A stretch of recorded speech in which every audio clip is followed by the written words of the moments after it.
Hello India, आप देख रहे हैं न्यूज इंडिया। मैं हूं आपके साथ रवीश और हेलो इंडिया की शुरुआत करते हैं बड़ी खबर के साथ। आज पीएम मोदी करेंगे मन की बात। जी हां, बड़ी खबर आपको बता रहे हैं, आज प्रधानमंत्री नरेंद्र मोदी मन की बात करने वाले हैं। रविवार का दिन है और प्रधानमंत्री नरेंद्र मोदी मन की बात करते हैं रविवार के दिन। तो मन की बात का ये 99वां एपिसोड है। कार्यक्रम में आज पीएम मछुआरों से बातचीत करेंगे। सुबह 11 बजे ऑल इंडिया रेडियो पर मन की बात करेंगे प्रधानमंत्री नरेंद्र मोदी। तो प्रधानमंत्री नरेंद्र मोदी मन की बात कार्यक्रम में बंगाल के मछुआरों की समस्याएं सुनने वाले हैं। पीएम से बात करने की खबर सुनने के बाद समुद्री शहर दीघा के मछुआरों में खुशी की लहर दौड़ गई। आज सुबह 11 बजे ऑल इंडिया रेडियो पर मन की बात कार्यक्रम में देश विदेश की जनता के साथ प्रधानमंत्री नरेंद्र मोदी अपने विचारों को साझा करेंगे। पीएम मन की बात कार्यक्रम के दौरान राज्य के पूर्वी मिदनापुर जिले के दीघा में मछुआरों से बात करेंगे। वो मन की बात कार्यक्रम में पूरे देश के 12 राज्यों के लोगों के फायदे और नुकसान सुनेंगे। पश्चिम बंगाल के एकमात्र जिले के रूप में पीएम मोदी पूर्वी मेदिनीपुर जिले के समुद्र तट शहर दीघा के मछुआरों से बातचीत करेंगे। कांति सांगठनिक जिला बीजेपी उपाध्यक्ष असीम मिश्रा ने कहा कि हमें बहुत गर्व है, प्रधानमंत्री नरेंद्र मोदी मन की बात कार्यक्रम के दौरान पश्चिम बंगाल के एकमात्र समुद्र तट शहर दीघा के मछुआरों से बातचीत करने वाले हैं। वर्चुअल माध्यम से मछुआरों से मिलेंगे। इतना अच्छा है, पीएम मोदी से बात करने को लेकर मछुआरे काफी उत्साहित है। मछुआरों का कहना है कि वो पहली बार प्रधानमंत्री से बात करेंगे। उनके बारे में अभी तक सुना था, लेकिन अब बात करने का मौका मिल रहा है, इसलिए वो लोग काफी उत्साहित हैं। ये मोदी का 99वां मन की बात कार्यक्रम है, इसलिए इस साल की मन की बात पूरे देश में जोर शोर से चल रहा है। इस आयोजन में पीएम नरेंद्र मोदी ने मुख्य रूप से देशवासियों की राय और देश और समाज के विकास के बारे में अपनी राय व्यक्त की है।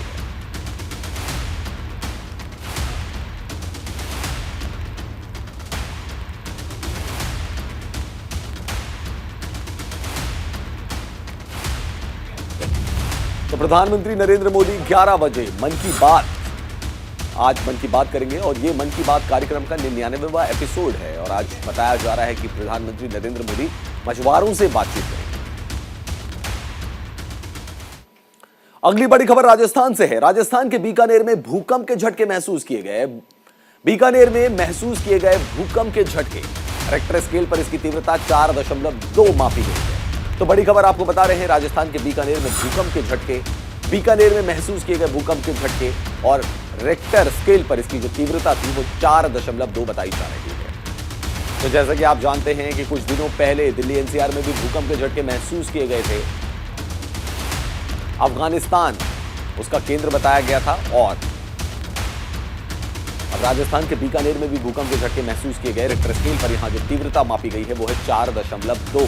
हालांकि किसी जानमाल के नुकसान की कोई खबर नहीं है, लेकिन लगातार देखा जा रहा है कि दुनिया के अलग अलग कोने में धरती हिल रही है। और खासकर अगर बात की जाए भारत की, तो कुछ दिनों पहले दिल्ली एनसीआर में भी भूकंप के झटके महसूस किए गए थे। उत्तर भारत में भूकंप के झटके महसूस किए गए थे।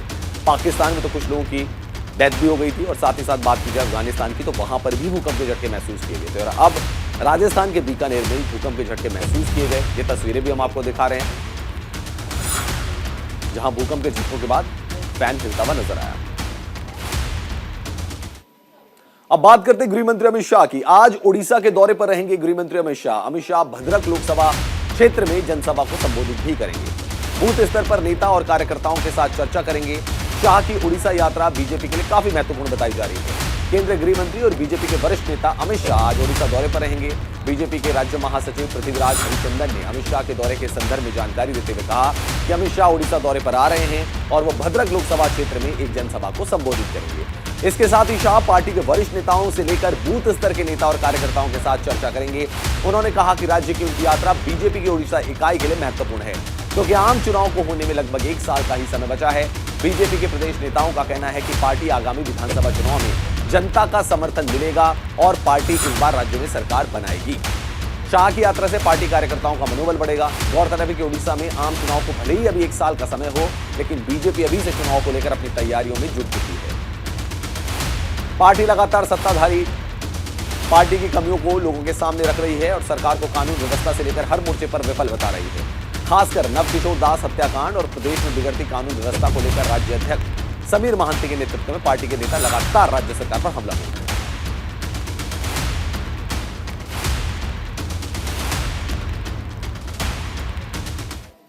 चलिए अब बढ़ते अगली बड़ी खबर की तरफ, जो कि कांग्रेस से जुड़ी हुई है। देश भर में कांग्रेस आज सुबह 10 बजे निकालेगी सत्याग्रह यात्रा। कांग्रेस ने सरकार के खिलाफ उग्र आंदोलन का ऐलान कर दिया है। राहुल की सदस्यता रद्द होने पर देश भर में घमासान मचा हुआ है। देश के कई हिस्सों में कांग्रेस समर्थकों ने प्रदर्शन किया। कांग्रेस नेता राहुल गांधी की संसद की सदस्यता रद्द होने को लेकर देश भर में बवाल मचा हुआ है। इसको लेकर देश भर के कई हिस्सों में कांग्रेस समर्थकों का विरोध प्रदर्शन देखा गया है। कांग्रेस समर्थकों ने दिल्ली, हरियाणा, पंजाब, केरल, उत्तर प्रदेश के अलावा कर्नाटक में केंद्र सरकार के खिलाफ जमकर प्रदर्शन किया। इस बीच कांग्रेस ने केंद्र सरकार के खिलाफ बड़ा आंदोलन करने का ऐलान कर दिया। कांग्रेस महासचिव वेणुगोपाल ने कहा कि कांग्रेस आज राष्ट्रव्यापी आंदोलन करने वाली है। इससे साफ है कि राहुल गांधी की सदस्यता जाने पर देश में भारी बवाल हुआ है। इसके साथ ही कांग्रेस के खेमे में भूचाल मचा हुआ है। इसको लेकर केंद्र सरकार के खिलाफ देश भर के कांग्रेस कमेटी मुख्यालयों में सुबह 10 बजे से सत्याग्रह किया जाएगा। इस सत्याग्रह में कांग्रेस के तमाम छोटे बड़े नेता शामिल होने वाले हैं। ये अलग अलग राज्यों की हम तस्वीर आपको दिखा रहे हैं। दिल्ली में जमकर नारेबाजी हो रही है। महाराष्ट्र में मौन विरोध प्रदर्शन किया गया। भोपाल में मुंह पर काली पट्टी लगाकर प्रदर्शन किया गया। वायनाड में ब्लैक डे मनाया गया। वायनाड जहां से राहुल गांधी सांसद थे, चंडीगढ़ में भी रेल रोको आंदोलन चलाया गया। तो अलग अलग राज्यों की हम आपको तस्वीर दिखा रहे हैं। अलग अलग शहरों की हम आपको तस्वीर दिखा रहे हैं जहां पे कांग्रेस पार्टी के कार्यकर्ताओं और समर्थकों ने अपना विरोध जताया।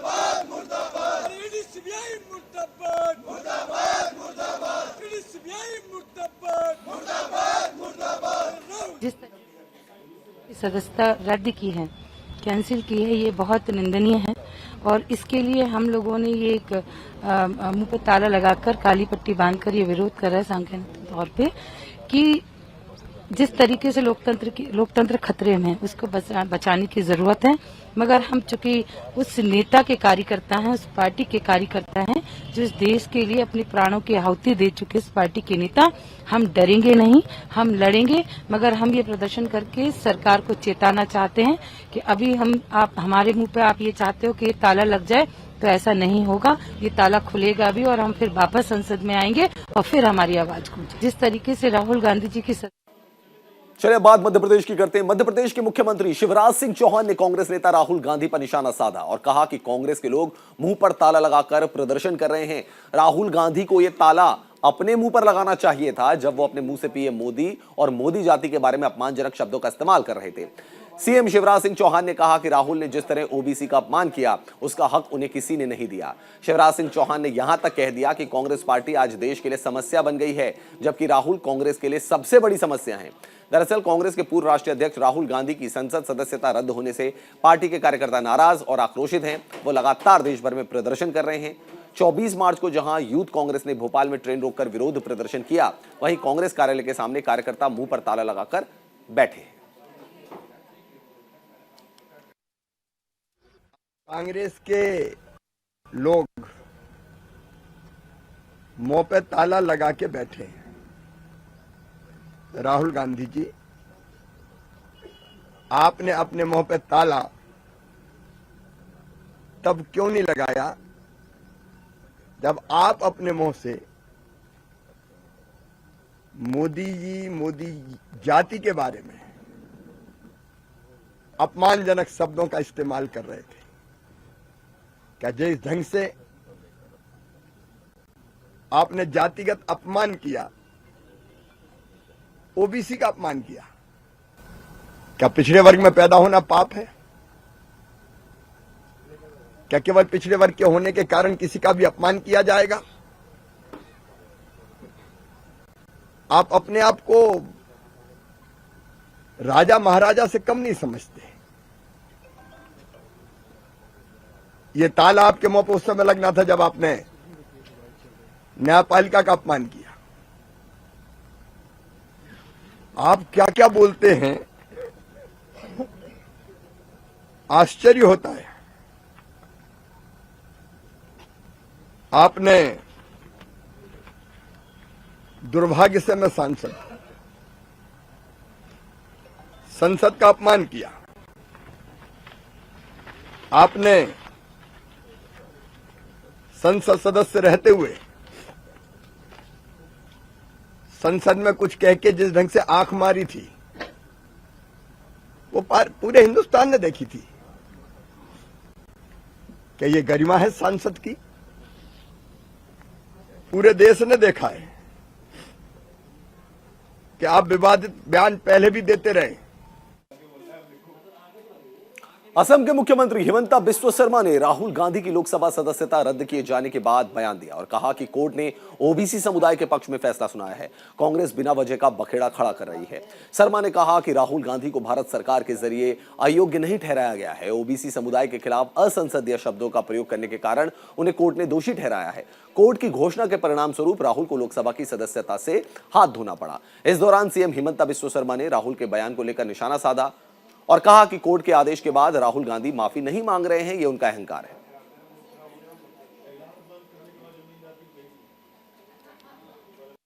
स्पीच में कभी कभी दो एक शब्द गलत निकल सकता है, वो कोई बड़ा बात नहीं होता है। लेकिन इमीडिएटली आफ्टर द स्पीच या तो मेरा पार्टी का लोग बता देता है कि दादा आपका मुंह से गलत निकल गया, या मेरा ही अपना एक अनुभव होता है मैं ये बोलना नहीं सही था। तो मैं क्या करता हूँ, इमीडिएटली हम एक प्रेस रिलीज इशू करता हूँ या खुद पे मीडिया का सामने आके बोलता हूँ भाई ये मुझको नहीं बोलना सही था। 5 साल राहुल गांधी जी ने किसी को एपोलॉजी नहीं किया। ये एपोलॉजी नरेंद्र मोदी जी के लिए नहीं था, ये एपोलॉजी ड्यू था सारे ओबीसी कम्युनिटी के लिए। तो आज भी आप देखिए कोर्ट वर्डिक्ट का बाद भी तो एपोलॉजी नहीं है। कोर्ट वर्डिक्ट का बाद भी ऐसे लड़ाकू विमान होके बैठा हुआ है कि भाई हम जुडिशियरी से ही फाइट कर लूंगा। भाई ये कोई व्यक्तिगत युद्ध नहीं है।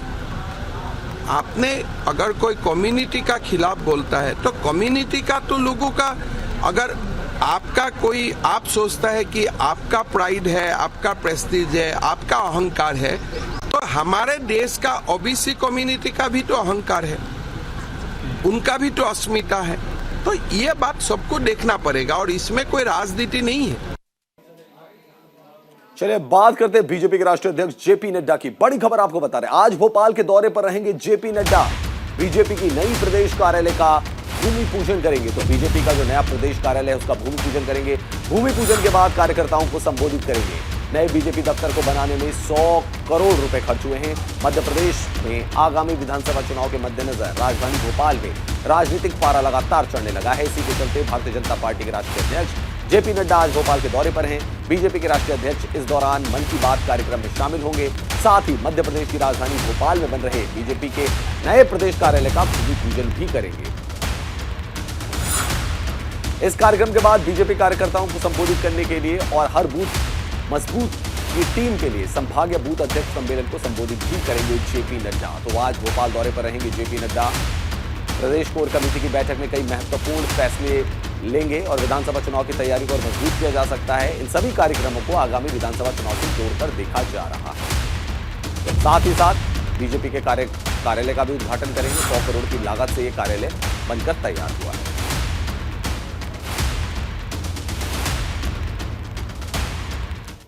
जयपुर के बिरला ऑडिटोरियम में आईएएफ नियोकॉन 2023 मेडिकल एजुकेशन कॉन्फ्रेंस का आयोजन हुआ। निम्स यूनिवर्सिटी के चेयरमैन डॉक्टर बीएस तोमर ने इसका उद्घाटन किया। आपको बता दें कि निम्स यूनिवर्सिटी कॉन्फ्रेंस का मुख्य पार्टनर भी है। इसी दौरान नवजात के लिए संजीवन पोस्टर का विमोचन भी किया गया। निम्स के चेयरमैन डॉक्टर बीएस तोमर ने लोगों को संबोधित करते हुए कहा कि प्रीमैच्योर मौत बड़ा चैलेंज है, इसे रोकना चाहिए। साथ ही डॉक्टर बीएस तोमर ने सराहनीय कार्य करने वाले डॉक्टर्स को अवार्ड देकर सम्मानित भी किया।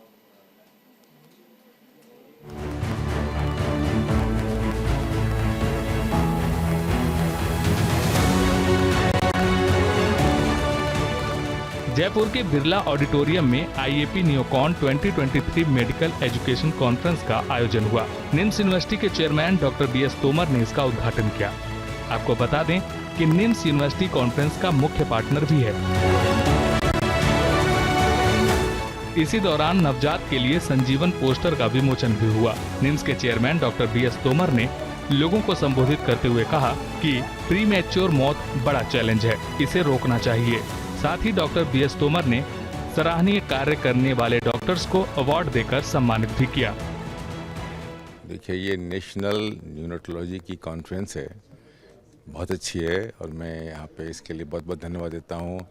डॉक्टर अशोक गुप्ता जी मेरे साथ में खड़े हुए हैं, बहुत डायनामिक आदमी हैं, मेरे साथ चेकलॉन में थे।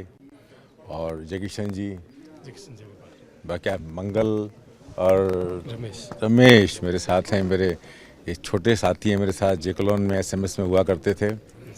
तो ये बहुत, जैसे मैंने कहा कि बड़ी इंपॉर्टेंट ब्रांच है, और I consider always the neonate as a genius. इसको समझना मुश्किल होता है। Still we are in the process of understanding what is neonate, how it works. और डॉक्टर गुप्ता ने खुद अपने भाषण में कहा कि इसकी फिजियोलॉजी समझना ही अब मुश्किल है, डिफ़िकल्ट है। जिस दिन हम इसको पूरा समझ लिया, उस दिन हम शायद अपनी यूनिटल मॉर्टलिटी को पूरा कर जाएंगे। तो ये बहुत अच्छी ब्रांच है, बहुत अच्छे लोग आए हैं, पूरे देश के लोग आए हैं, देश विदेश के लोग आए हैं। It's very good wonderful conference, and मुझे आके बड़ा अच्छा लगा। I am very helpful, I am very thankful that Congress सफल हुई है, होती रहेगी। हमारी शुभकामनाएं हैं। Thank you very much. Conference का उद्देश्य नई टेक्नोलॉजी से आम लोगों को रूबरू करना था। वहीं इस कॉन्फ्रेंस में देश विदेश से आए एक्सपर्ट ने अपने अनुभव साझा किए। अब नवजात शिशु को हार्ट से जुड़ी समस्या होने पर उसे सीटी स्कैन या एमआरआई जैसी मशीनों में ले जाने की आवश्यकता नहीं होगी, बल्कि पोर्टेबल इकोकार्डियोग्राफी जांच से हार्ट से जुड़ी बीमारियों का पता आसानी से लगाया जा सकेगा।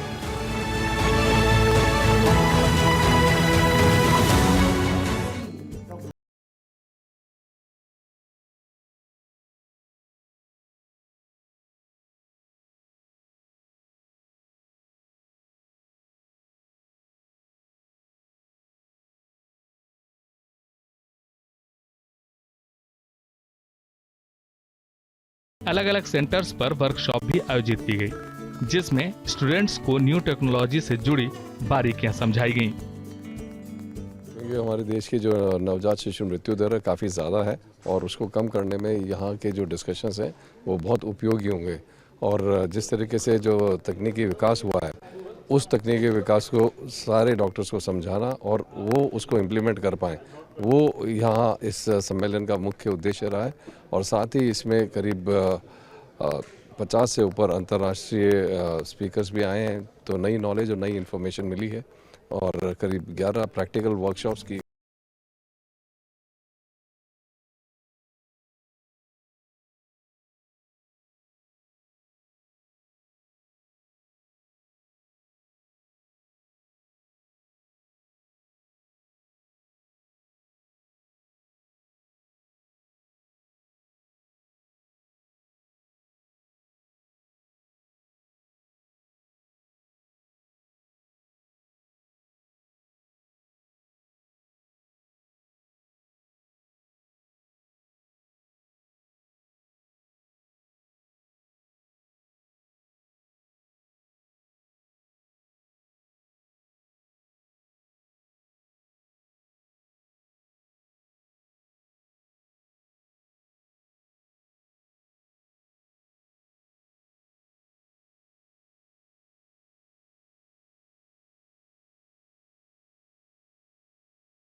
चलिए बढ़ते आगे। तमिलनाडु के सीएम एमके स्टालिन ने श्रीलंकाई नौसेना की ओर से राज्य के 12 भारतीय मछुआरों को परेशान किए जाने के मुद्दे पर चिंता जाहिर की।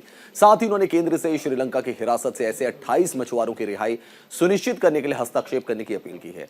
सीएम स्टालिन ने पीएम मोदी को चिट्ठी लिखी है और कहा है कि केवल इसी साल श्रीलंकाई नौसेना ने अब तक 28 मछुआरों को और मछलियां पकड़ने वाली उनकी 4 नावों को पकड़ा है, जो कि दुखद है।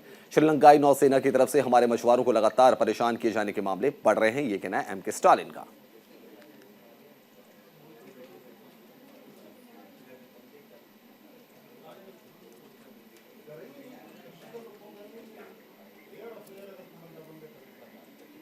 पुडुचेरी के कानून मंत्री लक्ष्मी नारायणन ने पुडुचेरी विधानसभा में डीएमके की ओर से लाए गए ध्यान आकर्षित करने वाले प्रस्ताव का जवाब दिया।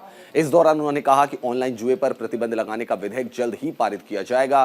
पुडुचेरी पर्यटन और आध्यात्मिकता के लिए लोकप्रिय है, लेकिन हाल के दिनों में युवा ऑनलाइन जुए के खेल के आदी हो गए हैं। युवाओं, छात्रों और महिलाओं के इस खेल में डूबने की वजह से पैसे खोने और आत्महत्या करने की घटनाएं बढ़ रही हैं, जिसके बाद पुडुचेरी में ऑनलाइन रमी गेम पर प्रतिबंध लगाने के संबंध में विधानसभा में एक प्रस्ताव लाया गया। इसे सभी सदस्यों के समर्थन से एक सरकारी प्रस्ताव के रूप में पारित किया गया है। साथ ही उपराज्यपाल के अनुमोदन से इसे केंद्र सरकार को भेजने का अनुरोध भी किया गया है।